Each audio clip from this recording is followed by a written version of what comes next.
नामक एक प्रसिद्ध ग्रंथ लिखा सी.यू. की।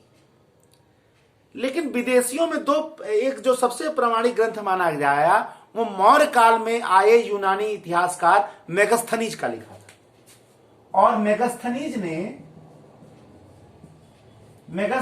इंडिका नामक ग्रंथ की रचना की, क्योंकि मेगस्थनीज जो है वो दरबारी के रूप में सेल्यूकस के राजदूत के रूप में चंद्रगुप्त मौर्य के दरबार में रहा, यहाँ के भारत की बहुत सारी चीजों को जाना और यहाँ के बारे में उसने इस ग्रंथ की रचना की, भारत विषयक ग्रंथ की रचना की, जिसको इंडिका कहा जाता है, मेगस्थनीज की इंडिका। इसमें इंडिया के बारे में उसने बहुत सारा वर्णन किया। इसके बाद एक और ग्रंथ आता है जिसको बहुत प्रामाणिक माना जाता है, लेकिन आम विद्यार्थी इसको नहीं जानते हैं, और वह है पेरिप्लस ऑफ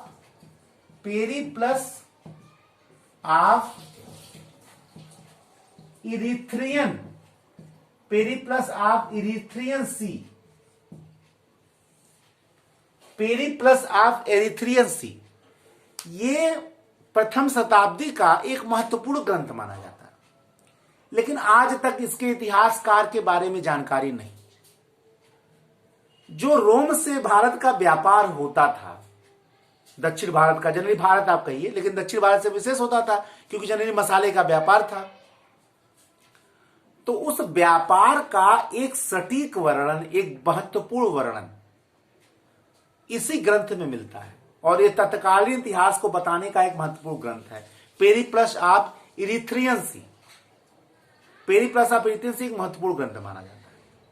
ठीक है, तो आप इसको ऐसे समझ सकते हैं कि प्राचीन इतिहास को जानने का यह एक महत्वपूर्ण स्रोत है। आप यही कर सकते हैं रोम के साथ जो व्यापार उसके बारे में। हाँ, लेकिन अगर एग्जाम में आ जाए इसका लेखक कौन था, पेरिप्लस ऑफ इरीथ्रियन सी, ये हिंद महासागर और लाल सागर के यात्रा पर यह इतिहासकार इसका आया था। हो सकता है व्यापारी रहा हो, लेकिन ये क्लियर नहीं हो पाया कि कौन था ये।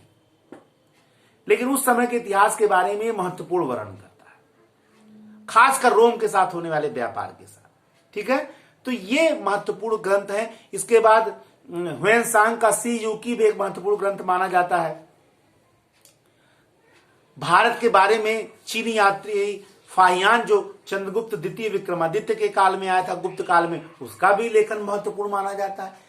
इन लोगों ने उस समय के बारे में बताया, और इनको कोई राजाओं से लाग लगाव या डर नहीं था, ये अपने घर जाकर लिखे हैं।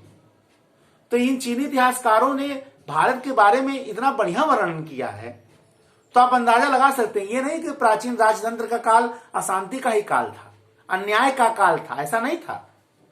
फाहियान ने तो चंद्रगुप्त द्वितीय विक्रमादित्य के बारे में बड़ा गौरवमयी विकार वर्णन किया है।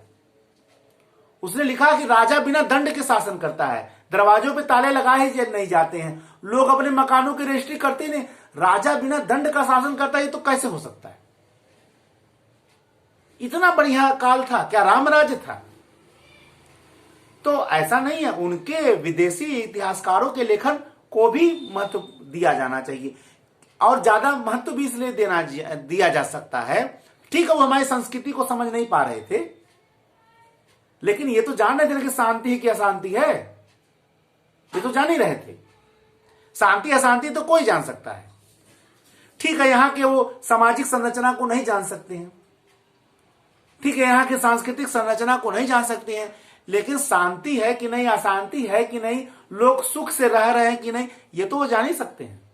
सुख दुख शांति अशांति जानने के लिए किसी संस्कृति को जानना आवश्यक नहीं है। वहां के लोगों का रहन सहन और वहां के लोगों की परिस्थिति देखकर ही बताया जा सकता है। ऐसा विवरण महत्वपूर्ण माना जा सकता है।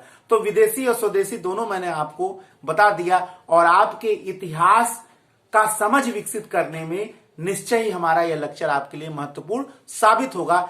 नेक्स्ट लेक्चर में मैं आपको मध्यकालीन साहित्य के बारे में बताऊंगा, वहां भी एक विशेष जानकारी दूंगा। तब तक के लिए जय हिंद, जय भारत, वंदे मातरम, धन्यवाद।